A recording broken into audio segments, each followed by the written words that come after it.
mitad de la mañana, pero vamos a comenzar la clase igual, ¿no? Vamos a comenzar la clase de hoy con dos ejercicios interesantes. El primero de ellos es este que está aquí.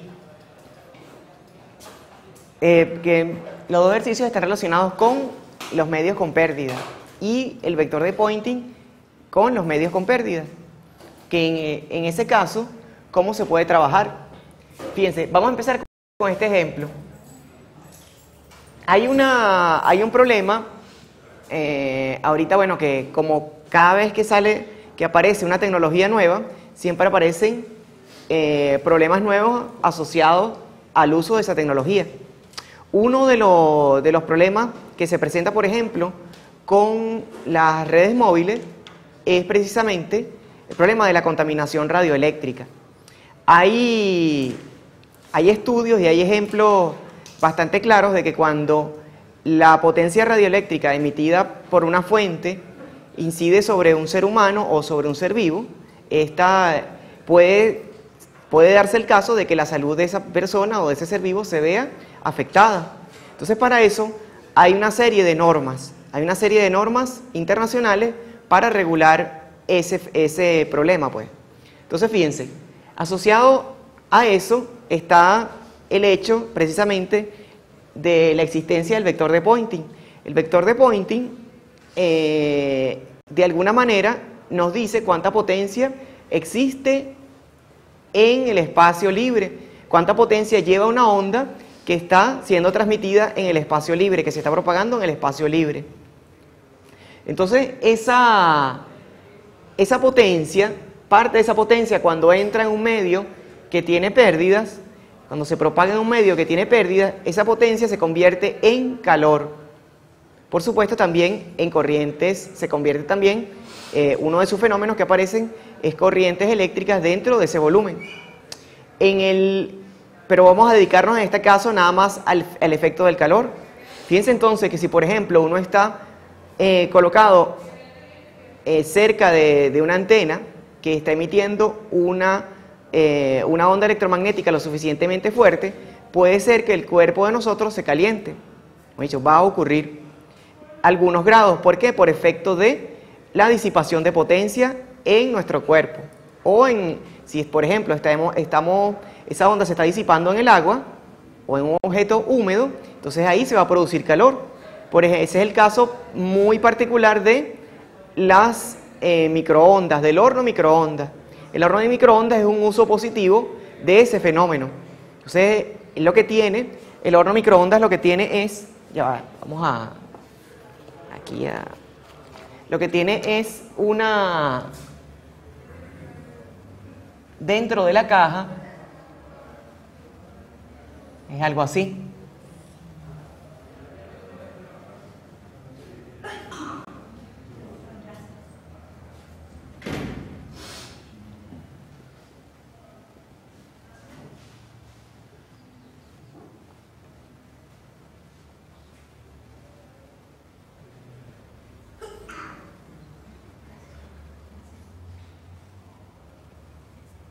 Entonces, dentro de la caja, él es algo así. Si ustedes se fijan, generalmente en el lado derecho, en uno de los lados del microondas, hay una tapa plástica. No sé si alguno se ha fijado de eso. Hay una tapa plástica que generalmente es de color blanco, al igual que las paredes del horno. Detrás de esa tapa plástica está una bocina radioeléctrica. Entonces, esto lo que es aquí es un generador con una antena conectada a él. Entonces, la onda se genera allí y atraviesa la tapa, que en este caso es transparente para las microondas, y empieza a reflejarse en las paredes de la caja del aparato. Esto es un conductor perfecto. Bueno, o sea, no conductor perfecto, pero es un buen conductor, aluminio o hierro, y eso genera reflexiones acá. Cuando colocamos la comida, esa onda genera corrientes de conducción dentro de la comida. Y eso precisamente lo que hace que se caliente la comida adentro, pues, esas corrientes. Recuerden que, exactamente, simplemente existe la ley de Ohm del campo eléctrico. Cuando aplicamos un campo eléctrico, es sigma J. A ver, así no.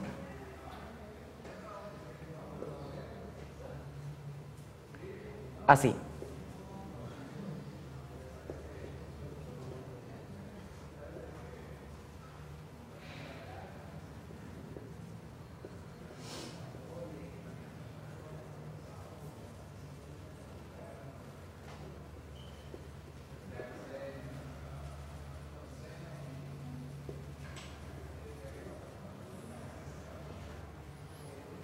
Entonces, esta es la ley de Ohm para campos electromagnéticos.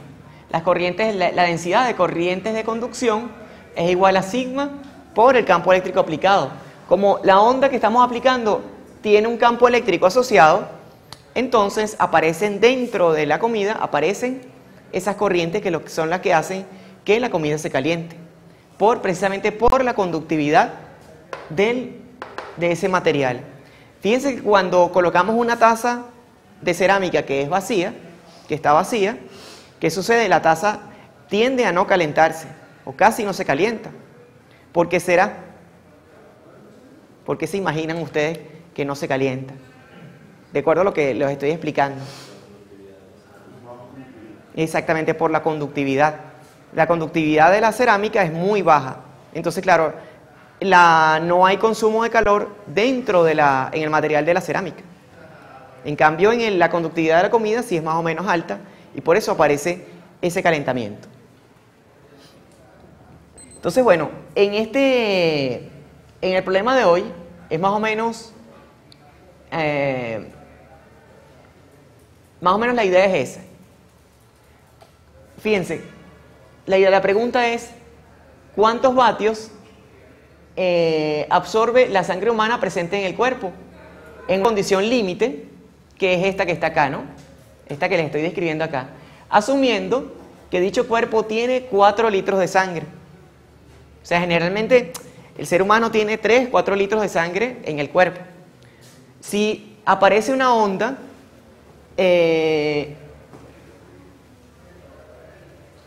exactamente, una onda cuyo campo eléctrico tenga este valor que está acá, cuya amplitud de campo eléctrico tenga este valor que está acá, ¿cuántos vatios se disipan en la sangre del cuerpo? ¿Ven la cuestión? Fíjense, aquí como dato nos dan que la conductividad de la sangre humana es 0.7 Siemens sobre metro. O sea, un valor aproximado. Aproximado de acuerdo a algunos trabajos que uno puede ver por internet. Entonces, ¿cuánto será la cantidad de vatios que se disipan en ese líquido? Asumiendo que en esos 4 litros, que tenemos 4 litros y que estamos en la condición límite. La condición límite de la salud humana está por acá. Para esta frecuencia de 60 MHz, las normas de salud establecen que 27,5 voltios sobre metro es suficiente. Y más de ahí no podemos excedernos. O sea que cualquier onda electromagnética que nos esté atravesando, cuyo valor sea mayor a ese, puede ser dañina para el ser humano. Entonces, en esa condición límite, ¿cuántos vatios se disipan en la sangre?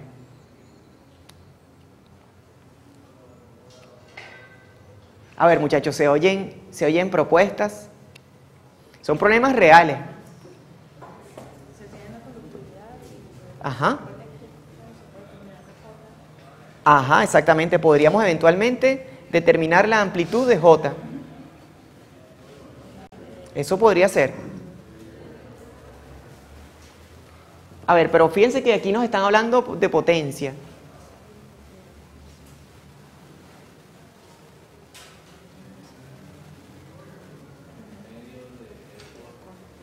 Ajá.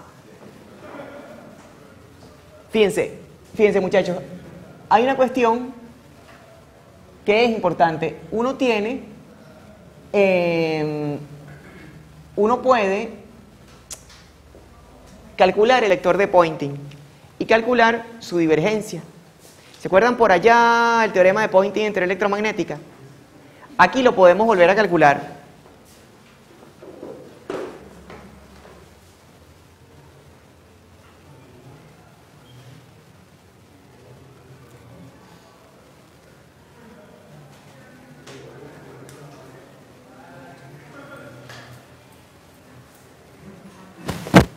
Fíjense, muchachos, ¿se acuerdan de la cuenta que sacamos en la clase pasada? Donde dedujimos la divergencia del vector de Poynting y determinamos que era nula para cuando el medio no tenía pérdidas. Fíjense, ahora vamos a calcular ese mismo vector de Poynting para cuando el medio en el cual se desplaza tiene pérdida. Fíjense, aquí aparece un épsilon punto en esta ley, en la ley de Ampère-Maxwell. En vez de, antes teníamos épsilon, ahora sería épsilon punto. Y esta otra ley sigue igual. Entonces, fíjense, si hacemos las mismas operaciones, multiplicamos por el campo eléctrico de un lado,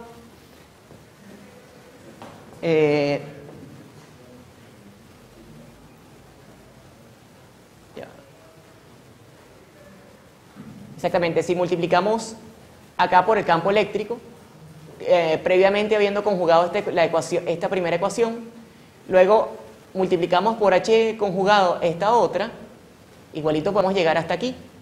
Una ecuación muy parecida, lo único que queda es épsilon punto que queda conjugado. Entonces, si trabajamos de la misma manera y luego calculamos un medio de la parte real de la divergencia del vector que queda aquí, igualito como en la clase pasada, al final nos va a quedar esto que está acá. El negativo de un medio de sigma por el módulo o de la amplitud de campo eléctrico al cuadrado. Nos quedaría eso. En vez de anularse, lo que nos queda es ese término que está allí. Y este término que está acá, fíjense en qué unidades está. A ver quién lo puede...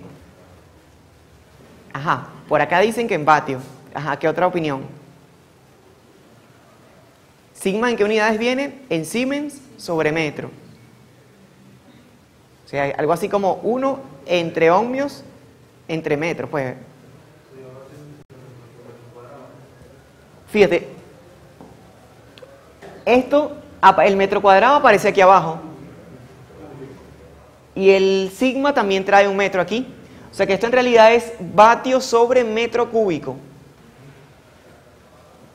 ¿Ven la cuestión? Es como la densidad de potencia que se consume en unidad de volumen. Eso que está allí. Eso es lo que se trata este término. Y precisamente da negativo, ¿por qué? Porque es un sumidero de energía. Entonces es un punto en el espacio donde se está consumiendo energía. Entonces ese es el término que nos hace falta para determinar cuánta potencia se consume en la sangre. Esa es la divergencia. Aquí lo que tienen que anotar es que la divergencia del vector de Poynting para el caso en que tengamos pérdida es este que está aquí.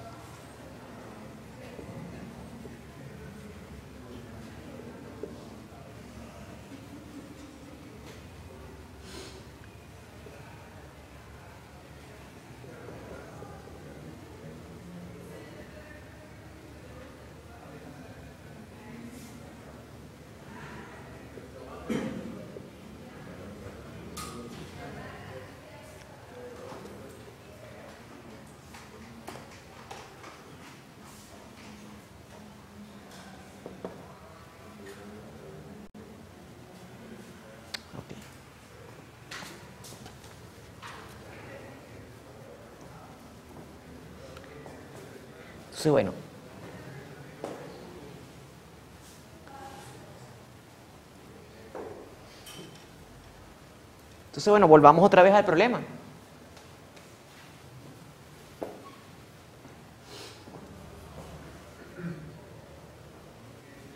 Entonces, ¿cuánta potencia se absorbe?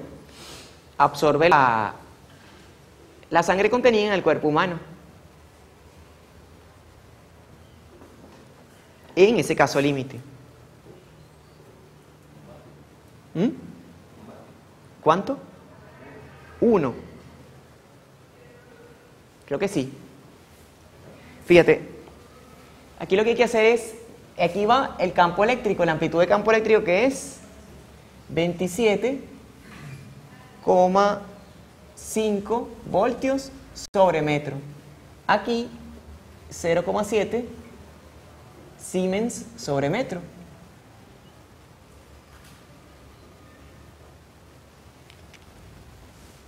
Y si lo multiplicamos por los 4 litros después, entonces nos da la potencia absoluta.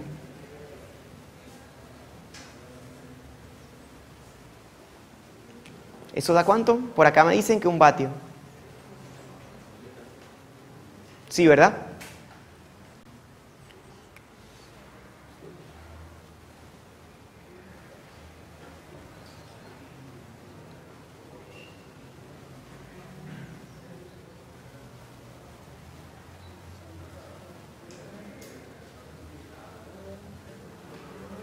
¿Qué opinan los demás? ¿Hay alguien más que lo haya calculado?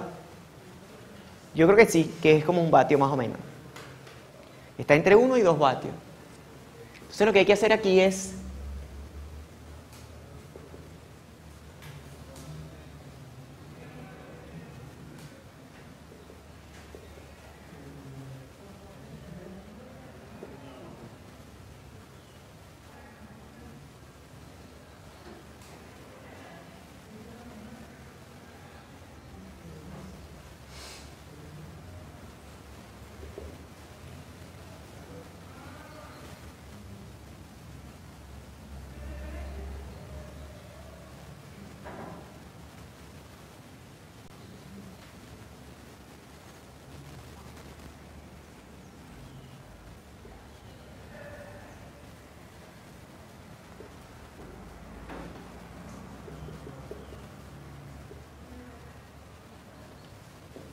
okay.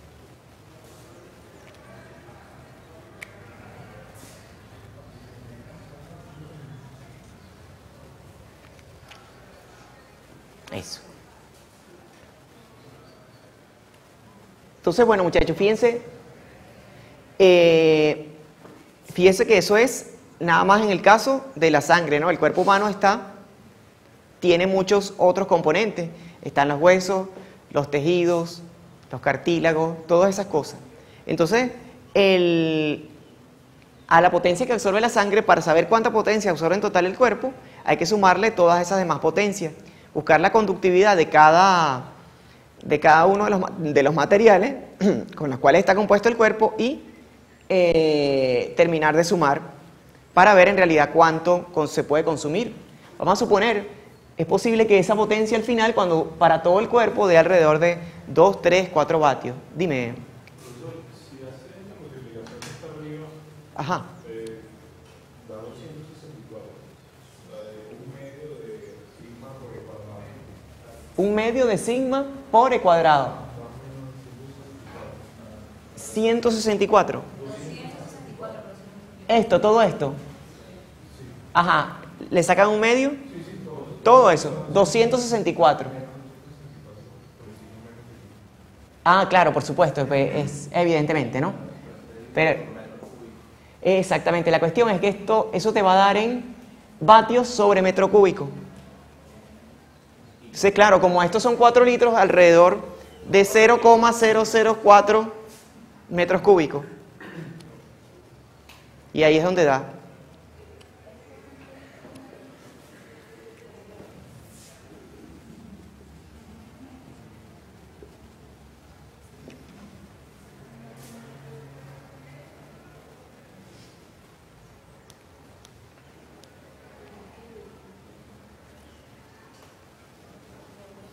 Entonces, bueno, muchachos, preguntas.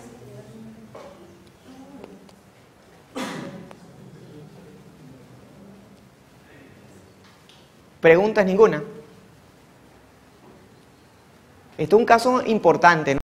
Nosotros ya en el laboratorio hemos recibido ya por lo menos a dos personas de dos familias diferentes que han tenido problemas de salud por este tipo de contaminación. Yo siempre les recomiendo, bueno, a todos los amigos y bueno, y a los estudiantes por supuesto también, que cuando vayan en el metro, apaguen el celular. ¿Por qué? Porque en el metro, abajo donde no hay cobertura, él tiende a radiar mucho más de lo que lo hace aquí. Porque precisamente al perder el contacto con la radiobase, trata de comunicarse con su máxima potencia para ver si puede conectarse. Y como no puede conectarse, evidentemente toda esa potencia la absorbemos nosotros. Entonces eso es como un asunto... Exactamente. Es un asunto de higiene y salud, pues. Sí. Igual si van a una zona rural, una zona apartada, donde estamos lejos de todas las radiobases de la ciudad, entonces allí sucede lo mismo. Se puede dar dolores de cabeza, náuseas. Hay gente que de verdad que no le pasa nada, absolutamente no siente nada, pero hay otra gente que sí. Entonces tomen eso en cuenta. Exactamente, hace el mismo efecto del microondas. Entonces uno donde lo tenga colocado, allí es como que si estamos horneando el cuerpo. Sí. Y con la salvedad de que todas esas normas que ustedes ven que pueden conseguir por internet, están basadas en el hecho de evitar de que el cuerpo se caliente. Sin embargo, hay un nivel de radiación en el cual el cuerpo casi no se calienta. Se calentará un cuarto de grado, se calentará medio grado, pero no pasa de allí. Sin embargo, las corrientes igualito siguen fluyendo en el cuerpo. Y uno no sabe qué efectos tienen esas corrientes. Tienen esas corrientes en el cuerpo humano. Entonces, bueno, por esa razón, siempre hay que estar pendiente, pues siempre hay que estar pendiente de ese detalle, que no aparece en los libros oficiales, pero que eventualmente podrían descubrirse en los años siguientes que algo está pasando allí con la salud de la gente, en esos niveles de radiación. Entonces, bueno, otra pregunta por allí, acerca de este tema.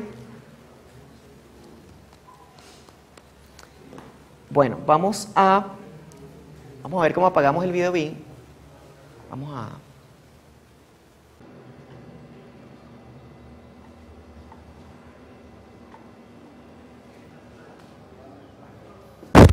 Bueno, muchachos, un problemita para que lo hagan ustedes mismos aquí. Ya podemos comenzar, sí. Sí, fíjense, en un medio no magnético que tiene una permitividad determinada, que es un dato, la constante de fase de la onda es 10 raíz de 5 radianes sobre metro, para una frecuencia angular de 3000 megaradianes sobre segundo. En este caso determina entonces la tangente de pérdidas y la constante de atenuación del material. Determina también la tensión en dB que tiene la onda al recorrer un metro, el ángulo de disipación y la conductividad del material. Entonces, esto es como para cerrar ya la parte de atenuación.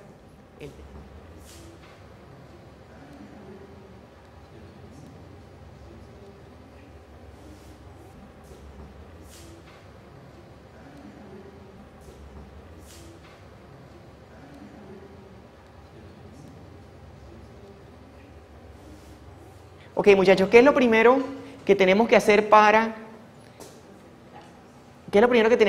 resolver estos problemas? Bueno, lo mismo de siempre, ver en qué caso estamos, en dónde estamos parados. Fíjense que en el examen es importante puede ser importante saber qué expresiones utilizar para la atenuación, para la constante de fase, para la constante de propagación. Hay diferentes expresiones, ¿no? Dependiendo si el medio tiene pérdidas, no tiene pérdidas, si estamos en presencia de un buen conductor, de un buen dieléctrico. Todo eso puede ocurrir aquí. Entonces, en este caso, ¿qué será lo correcto? Fíjense que nos dan nada más la constante de fase, nos dan epsilon,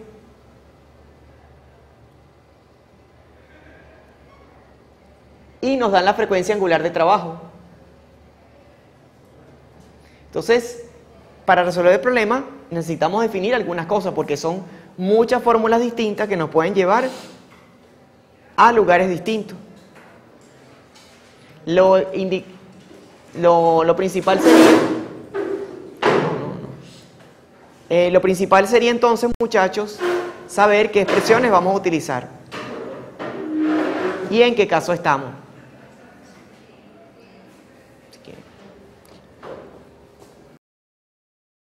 Entonces, fíjense, para cuando el medio no tiene pérdidas, tenemos esta expresión que está aquí. Para cuando el medio tiene pérdidas, tenemos esta expresión que está acá. Entonces, en esos casos, ¿cuál de las opciones es la que hay que tomar? ¿Cuál de las dos opciones tomaron ustedes? ¿Ah? Están trabajando con beta. ¿Por qué?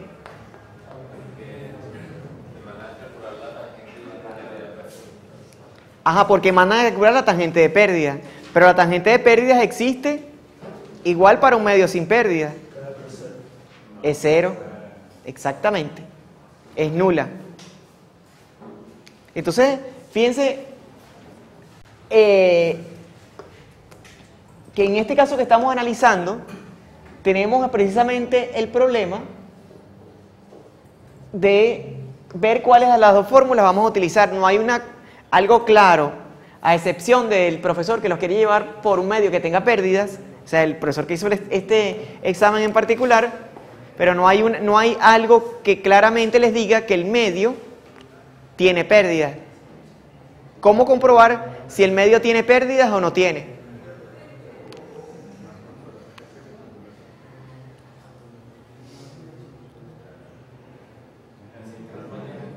¿Ah? No, cuando dice que no es magnético, el enunciado dice que el medio es no magnético. Entonces es mu igual a mu sub 0. Eso es lo único que podemos decir de allí. Pero ¿qué es lo que nos dice claramente que el medio tiene pérdidas o no tiene? Eso sería la pregunta. La constante de propagación, pero tampoco la tenemos. Falta alfa. No sabemos si es 0 o no es 0.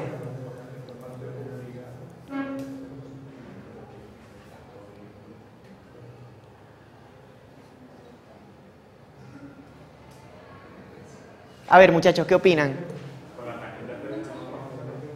Exactamente, la tangente de pérdidas deberíamos calcularla. Esa es una manera. Exactamente. Eso sería una manera de saberlo. Despejando esto, despejando la tangente de pérdidas de esta ecuación que está acá. Entonces, fíjense, tenemos este dato, tenemos todo y lo que nos falta es la tangente de pérdida, la podemos despejar de allí. Eso sería la forma. Otra manera, más rápida, es... Fíjense que tenemos el valor de beta. Si asumimos que no hay pérdida, tenemos el valor de beta, tenemos omega y tenemos la raíz de mu epsilon, porque estos son datos también.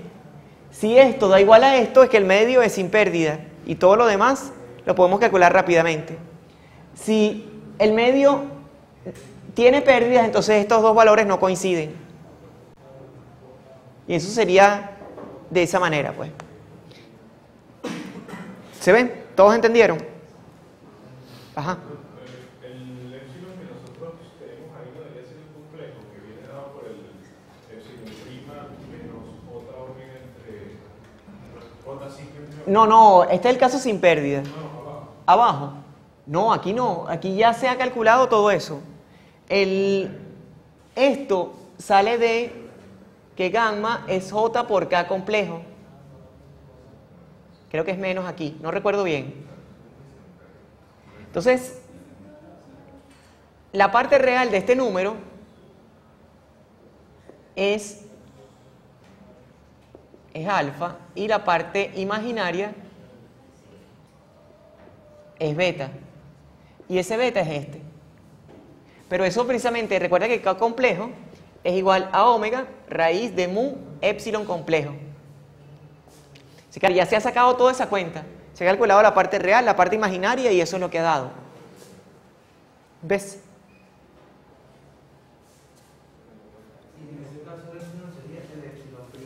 El epsilon prima normal. Exactamente, este que está aquí. 2 epsilon 0.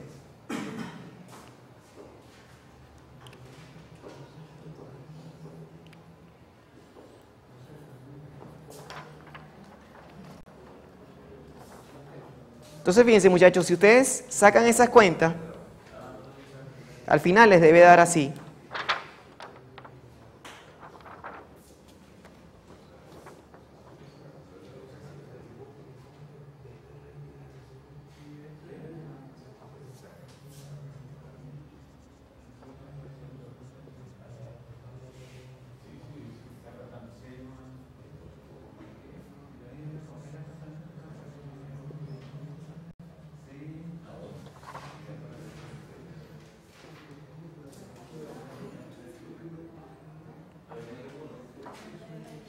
No, no.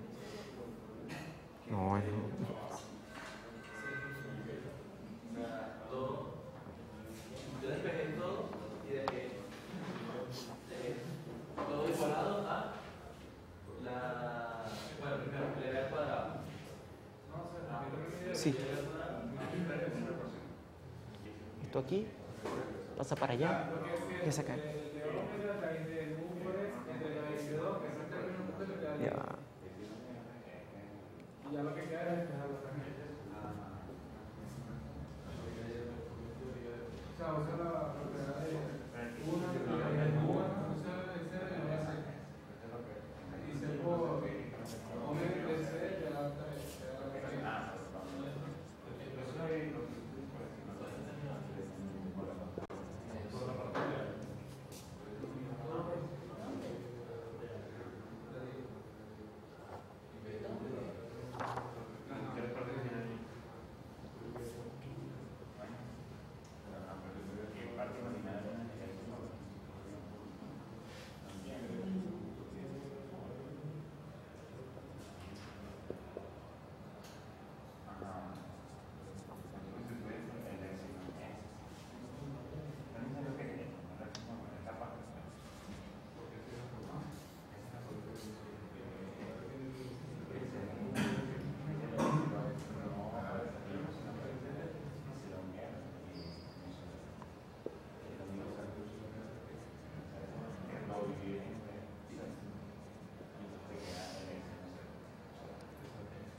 Ok, muchachos, ¿alguna otra duda para calcular estos parámetros?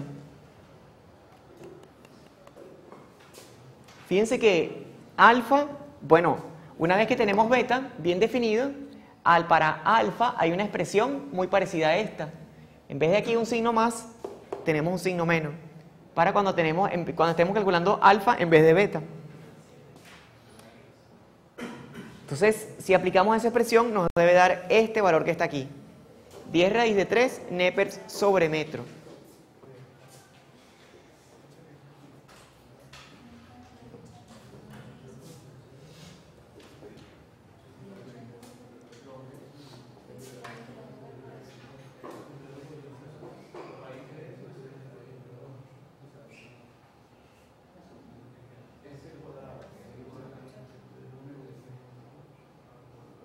Si quieres, corta un momento.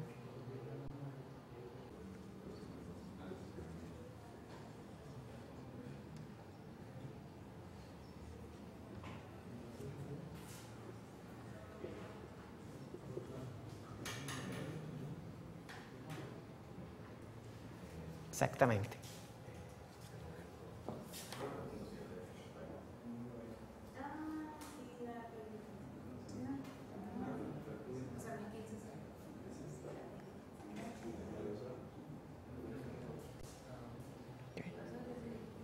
Ok, muchachos, entonces, para la atenuación en dB sobre metro, entonces lo que tenemos que hacer es multiplicar la atenuación en Nepper sobre metro,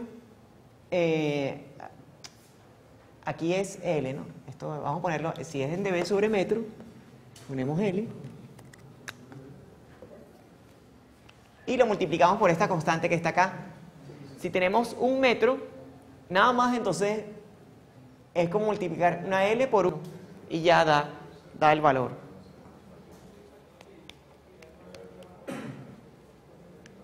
Dice que esto es dB sobre metro. Siempre hay que multiplicar por la distancia cuando vayamos a calcular la atenuación en dB o en decibelio. Este número que está acá hay que multiplicarlo por la distancia para ver cuántos decibelios se atenuó la onda. Entonces en este caso, atenuación en dB da este valor que está acá para 1 metro. ¿Puede decir entonces que por metro ella se va a tener esa cantidad de puntos? Exactamente. Y se multiplica exactamente. En este caso, como son números, son exponentes, lo que hacen es sumarse, pues. Por metro lo que hace es sumarse la atenuación.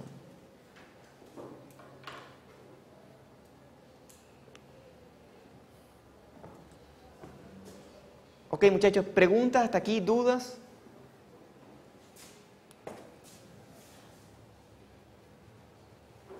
¿No tienen?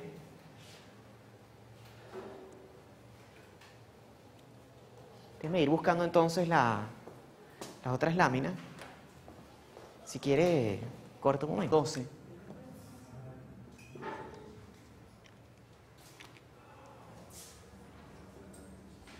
Muchachos, para resolver el ejercicio, no se olviden que mu es igual a mu sub 0 por 4pi por 10 a la menos 7 Henry sobre metro. Esa es característica de un medio no magnético, mu igual a mu sub 0. Mu sub 0 siempre es esta constante que está aquí. El valor de épsilon siempre es el épsilon relativo por épsilon 0. En este caso el épsilon relativo es 2. O sea que épsilon es 2 épsilon 0. Entonces épsilon 0 es esta constante, es una constante universal también. Es 8.83 por 10 a la menos 12 faradios sobre metro. Entonces, bueno, ese es el caso. Sí.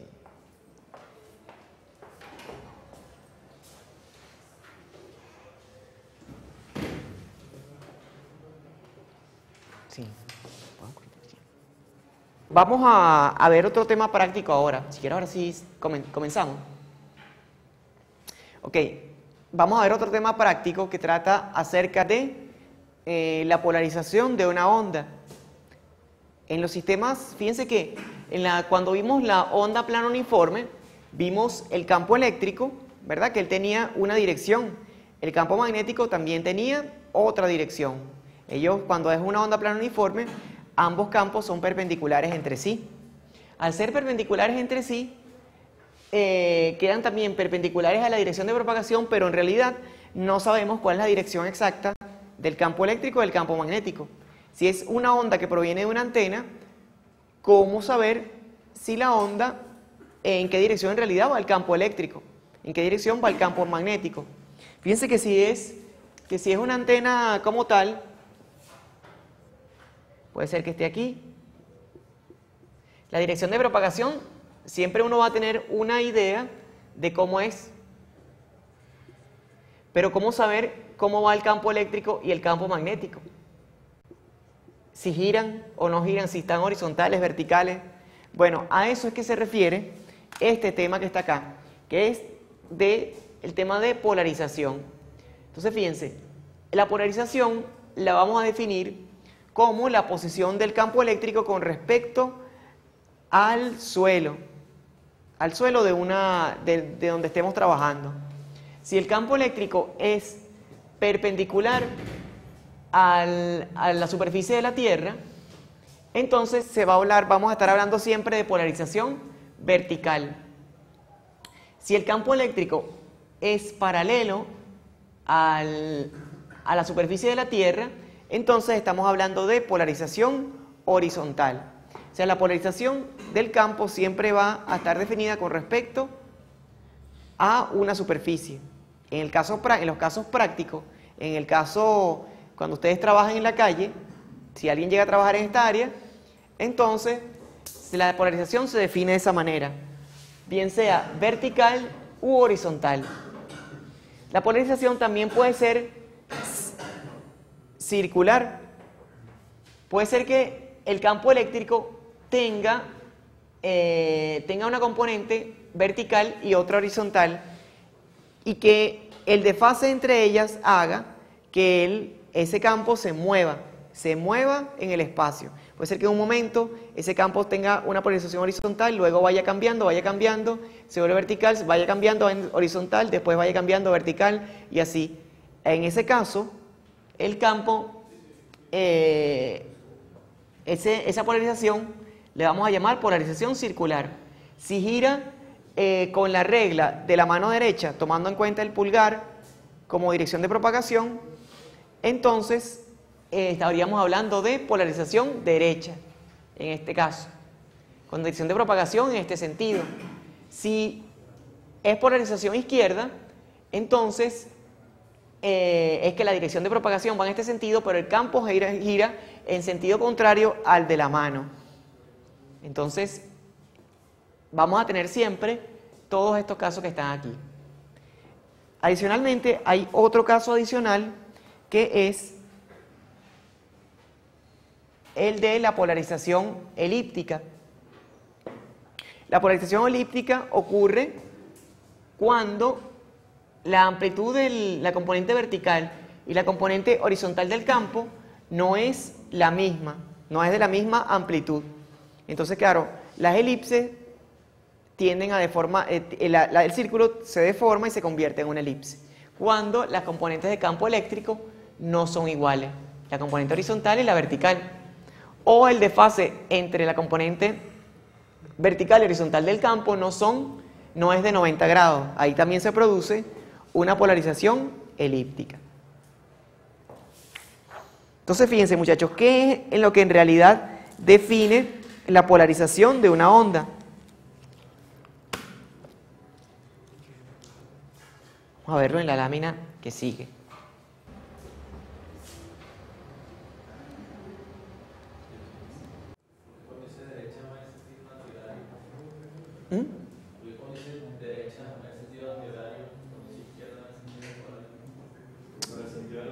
Bueno, por la regla de la mano derecha. Si es así, si la onda cumple que el campo eléctrico gira tal que el dedo pulgar te queda apuntando hacia la dirección de propagación, entonces es polarización derecha. Pero esto es con esta mano, con la mano derecha. Si entonces cumple lo mismo, pero al revés, fíjate que lo mismo puede suceder, pero con la mano izquierda. Entonces eso es polarización izquierda. Es por la posición del pulgar. Pero también se puede ver que si la onda va hacia ti, el sentido para la onda es hacia la derecha, no hacia donde. ¿Entiendes? Sí, pero recuerda que lo que te define es la mano. La mano. Porque la onda puede venir hacia ti y puede tener izquierda o derecha también. Polarización de las dos. No, o una o la otra.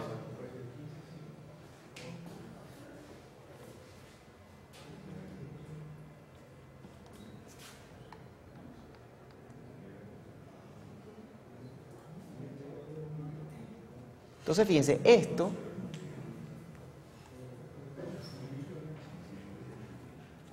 fíjense, las polarizaciones.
Entonces, fíjense, muchachos, la polarización al final se clasificar de esta manera. Puede ser lineal. Si es lineal, puede ser vertical, horizontal. Como ya vimos, también puede ser oblicua. Oblicua sí, no es si está en un solo punto, si el campo eléctrico se mantiene fijo en un solo punto, pero no cumple con, no es totalmente vertical ni totalmente horizontal, sino que está inclinado. Si está inclinado, le vamos a decir polarización lineal oblicua. Si es circular, ya vimos el caso, y si es elíptica, ya saben también cómo es. Entonces, fíjense, tenemos por lo menos este caso que está colocado aquí en la pizarra, es polarización lineal. ¿Y de qué tipo? Vertical, si esto puede ser el suelo, ¿verdad? Entonces, este es el campo eléctrico en polarización vertical. Entonces, tiene, si el suelo está definido por el plano YZ, entonces la expresión de campo eléctrico es esta que está aquí.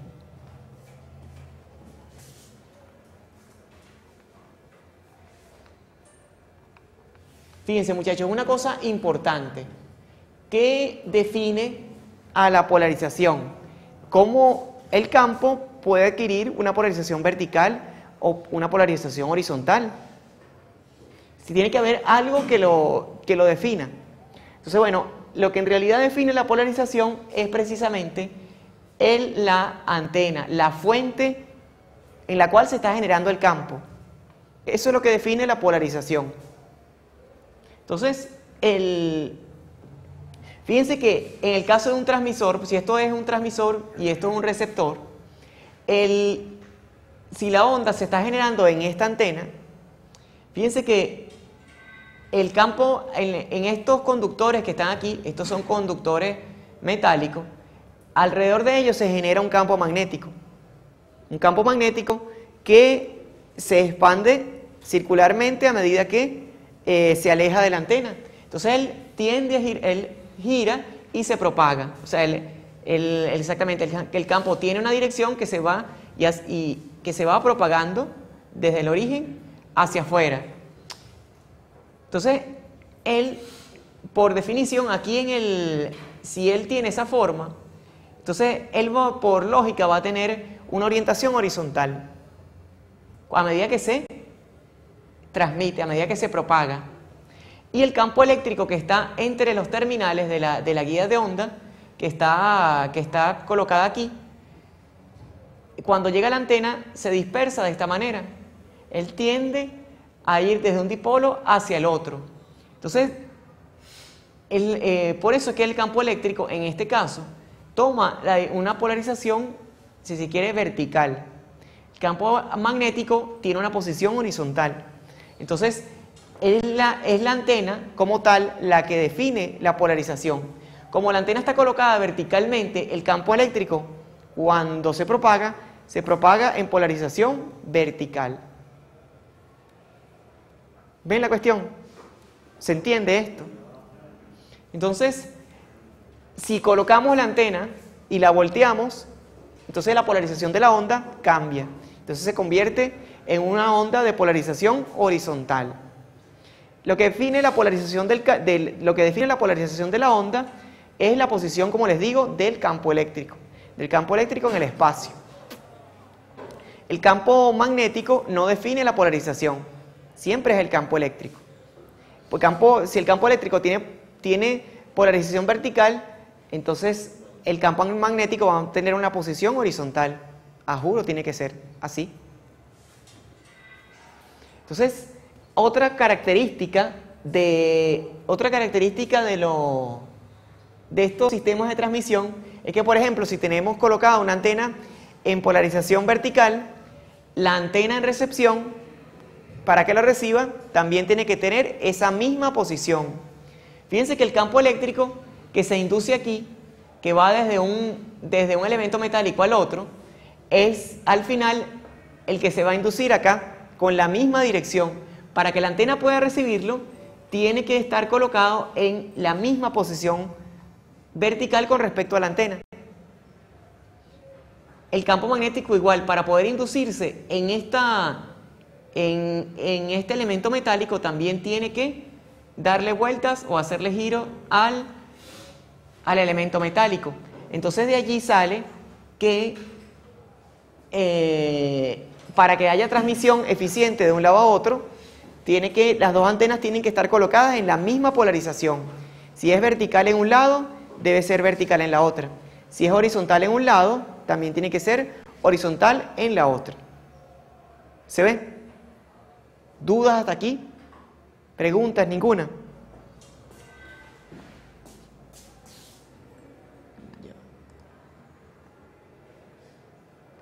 Esto no gira ahora. Fíjense, otra cosa interesante de exactamente de las antenas es por lo menos estos son, fíjense que puede ser un sistema de televisión, un sistema de recepción de televisión analógica, de esos antiguos que existen todavía en los techos de las casas. Entonces fíjense que tenemos unos elementos más grandes que otros. Y en el caso de esas antenas, que se llaman antenas log periódicas, todos los elementos de la antena están alimentados. Entonces, ¿para qué será eso? ¿Quién se imagina para qué será?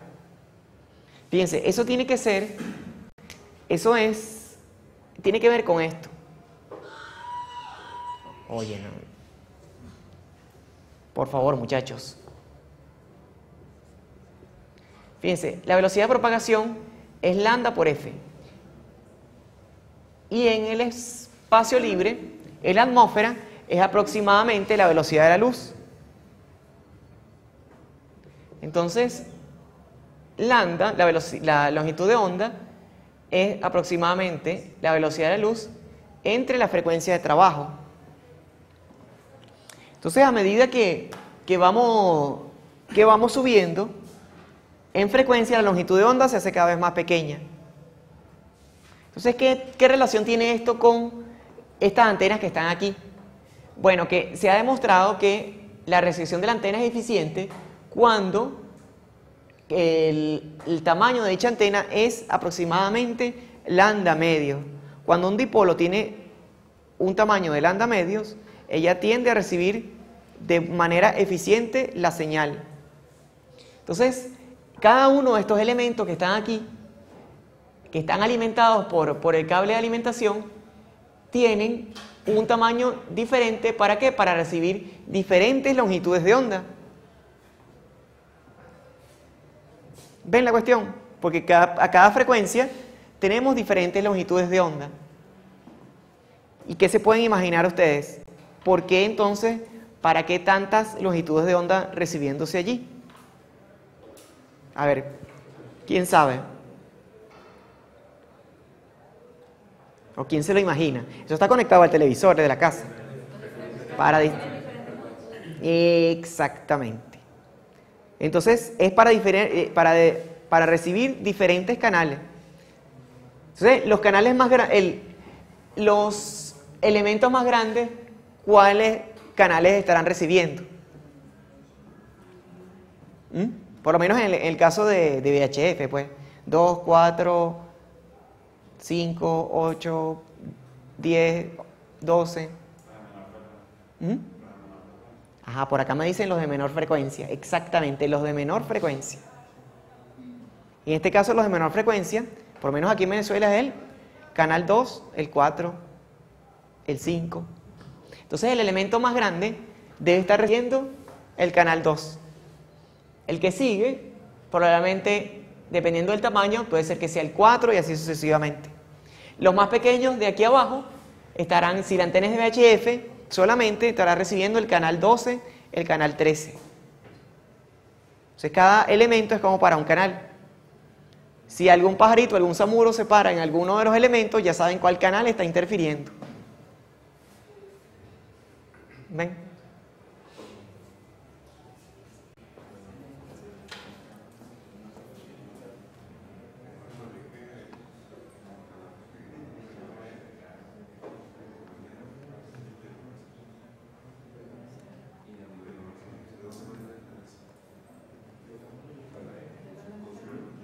Ya va.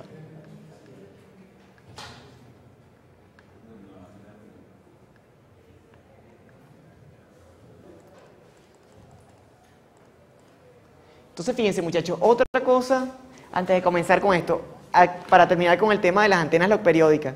Fíjense que esas antenas, curiosamente, están colocadas paralelas al suelo, ¿verdad? O sea, los elementos radiantes, o sea, los elementos dipolo, son paralelos al terreno. Entonces, ¿qué significará eso? A nivel de polarización, ¿en qué polarización se estará recibiendo esa onda? A ver, según lo que acabamos de ver,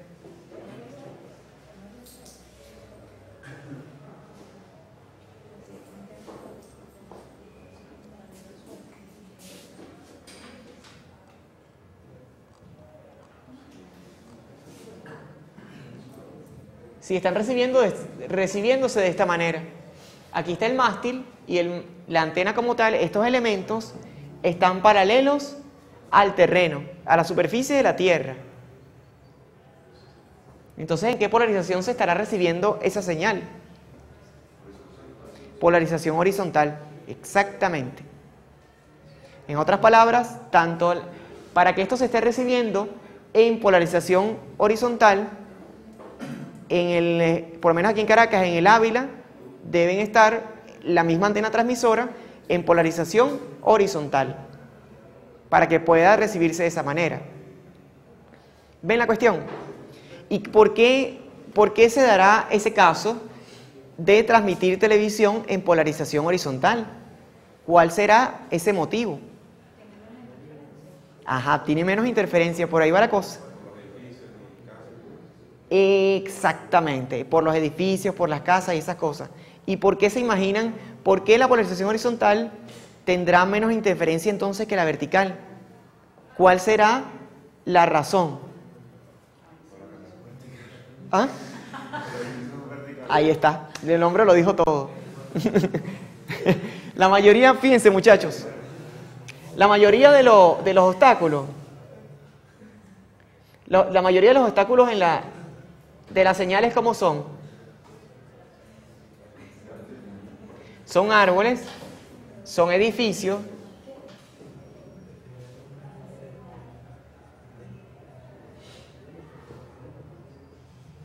son postes,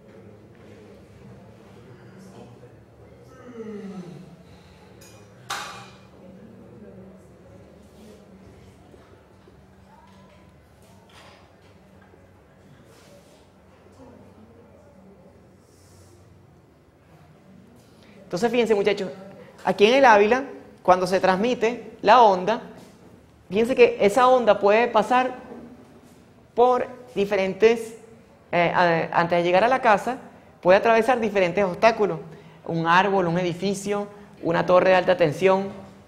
Y fíjense cómo son esos obstáculos, siempre son verticales. Entonces, si estamos transmitiendo en polarización horizontal y los obstáculos son verticales, la onda atraviesa esos materiales casi de manera transparente. Esa es una de las razones por las cuales se transmite en horizontal. Fíjense que es el mismo caso. Para que una antena reciba de un lado y del otro, si esto es antena transmisora y receptora, deben estar en la misma polarización. Pero si tenemos un obstáculo en el medio, que es, si esto, por ejemplo, esto es vertical y tenemos un obstáculo horizontal en el medio, eso realmente no hace mella. Y al revés, si estamos transmitiendo en horizontal, los obstáculos verticales no hacen mayor problema con la onda. Entonces, bueno, esa es una de las razones para aplicar un tipo de polarización u otra en los sistemas prácticos. Como ya es un poquito tarde, bueno, vamos a dejar...